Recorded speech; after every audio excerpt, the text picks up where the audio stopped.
Welcome to these meditation moments that we get to spend together. As you gently settle your body in and gently close your eyes when you're ready, just think of your meditation practice as just that, meditation moments.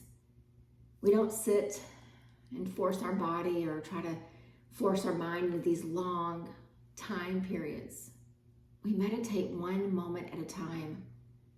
It comes with each inhale and each exhale. And so just kind of welcome yourself into these moments that we'll get to share with ourselves and with each other. And as your body is beginning to settle in, we're going to spend these few moments that we have just basking in this concept of what the spring equinox represents. It is a time of newness. For those of us that live in places where summer is long and bright and hot, the spring equinox ushers in that season so that tomorrow there'll be a little more light in the evening, and next week there'll be even more light, until before we know it, the light is just hovering in the sky, even around bedtime. There's just something about the light and what it does to our energy and to our spirit. Before the light comes, the spring equinox is here. This day of balance, of half light, half dark across our 24 hours. But it recognizes that this is a time to shift. It's a time for a new season. But before we can shift, we have to honor the season that we've just come from. And so today's meditation time is going to be one of a visualization. I want us to begin to see deep inside our soul, deep into our experiences, into our relationships, into our current state of well-being. But before we do that, let's just settle in with a few breaths. So just take a long, slow, deep breath in, and then very compassionately let it go. A long, slow breath in. And again, with compassion, release it out slowly. One more breath in. And a breath out.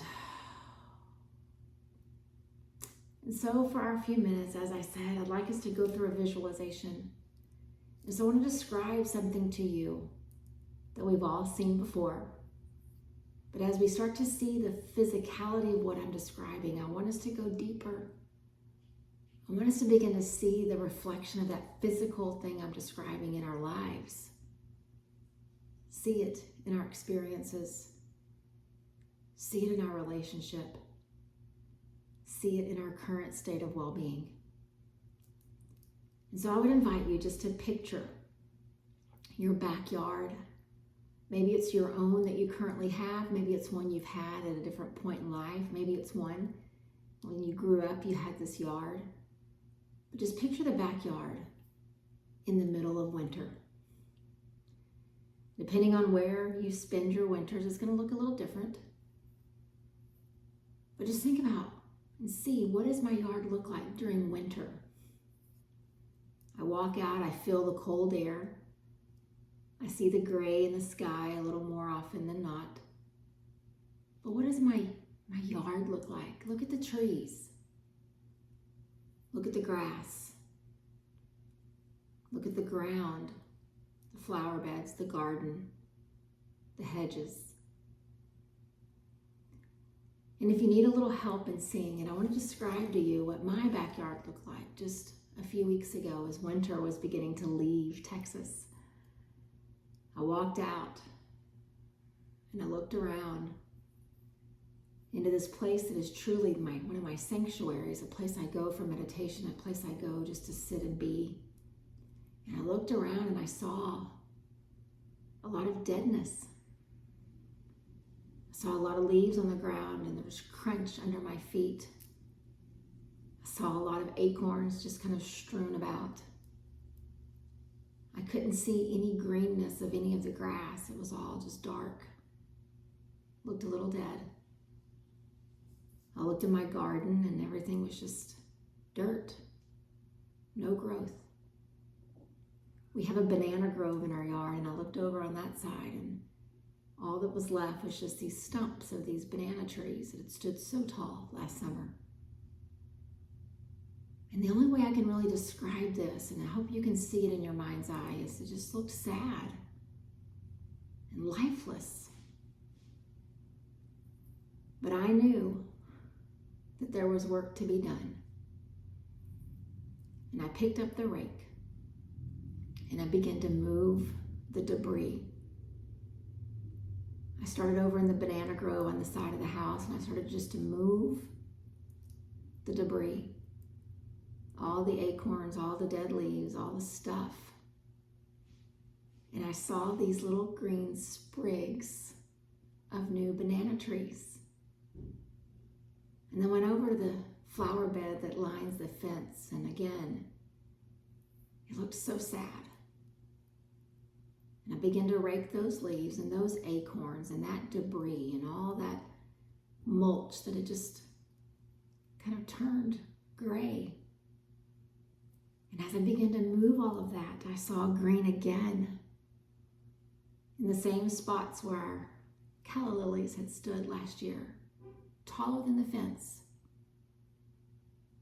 And then went over to another part of the yard and I raked more, and I began to see the stems of gladiolas poking up. And those green stalks, those signs of life, they were already there before I started to move everything. But I noticed that just a few days later, it's like they'd grown inches, because I had gotten rid of the stuff of winter and I'd allowed them to find space to grow. They had direct access to the sun and to the rain without all the sadness of winter covering them up.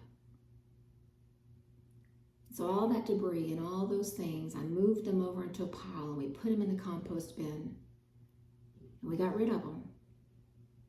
Got them out of the yard. And now our yard is ready for spring. There's room for growth. There's space for new life. And I would propose on this spring equinox that my yard, as I've described it, in the yard that you can see in your mind's eye at your home, it represents our life.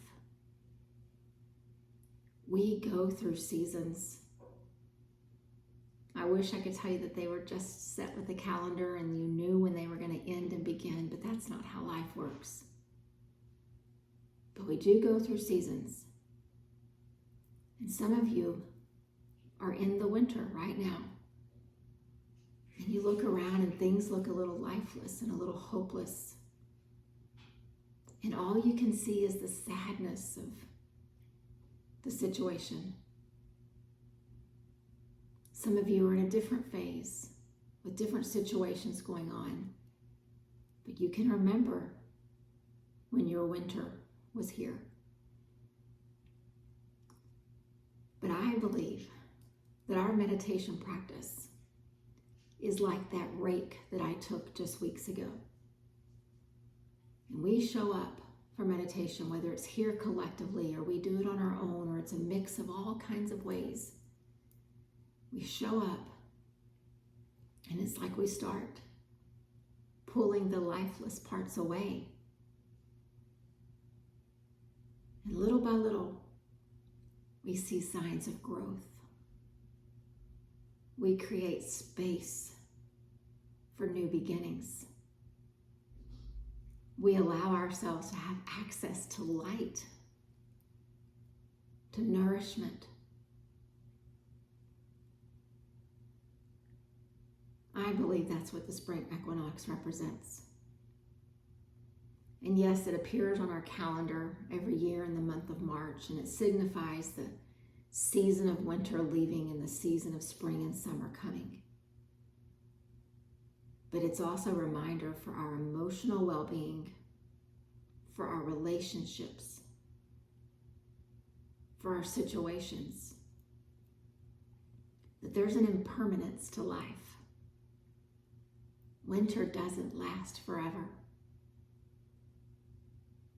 But it takes a little work on our part to begin to shift the narrative, to begin to move the debris out of the way and look for signs of growth and create space for access to light and nourishment. That's what this practice is. It's not perfect. Some days it's sweeter and easier than others. But just like that rake in our hands, it's work, it's effort, but it is an investment in the potential that lies just on the other side of winter. And so what I'd like for us to do is take away that image now from your mind of the wintry yard, the lifeless, sad one. It's like you saw it, and imagine it's like you're turning the page of the book and now that image is gone. And I want you to see the most lush, beautiful, colorful garden that you have ever imagined. The grass is green and lush. The flowers are bright and tall. The hummingbirds and the butterflies and the bees can't stay away. The garden is producing the biggest tomatoes and the largest peppers and the sweetest fruits you've ever seen. See that.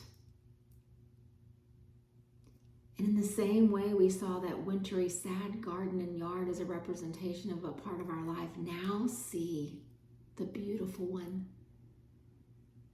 The one filled with color and potential in life. See that as a representation of your life. It may not be situationally where you are just now, but begin to see it as if you're manifesting it. I'm showing up with my metaphorical rake, and I'm letting this stuff go. I'm clearing out the space for the growth, for the light, and for the nourishment. So let's just sit together and let's see that. The color, the beauty, the growth. Continuing to breathe one breath at a time, and if that sad picture of the winter garden comes back, turn the page again and let it go.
And as you continue to sit and breathe, I want to invite you for this last few breaths that we're going to take together here collectively to bring your palms together.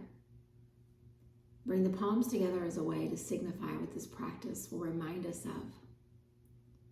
As the palms come together in this beautiful Anjali Mudra, this prayer hands, I would ask you to keep your thumbs pressing together and your pinkies pressing together, but let the other 3 fingers on each hand separate. Just kind of fall open. This is the lotus mudra.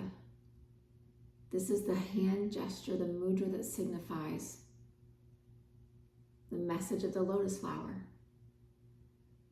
And today I would ask that you let this mudra represent the potential of the season of spring in your life, the growth, the light, the nourishment, the possibility. Even if you're still emotionally, situationally, relationally walking through winter, just know on the other side, spring is coming. Growth is there. We just have to intentionally start to move away the debris, the things that no longer deserve to be there. Rake them up, sweep them away, and begin to look for signs of life. It's there. We just have to uncover it. Namaste.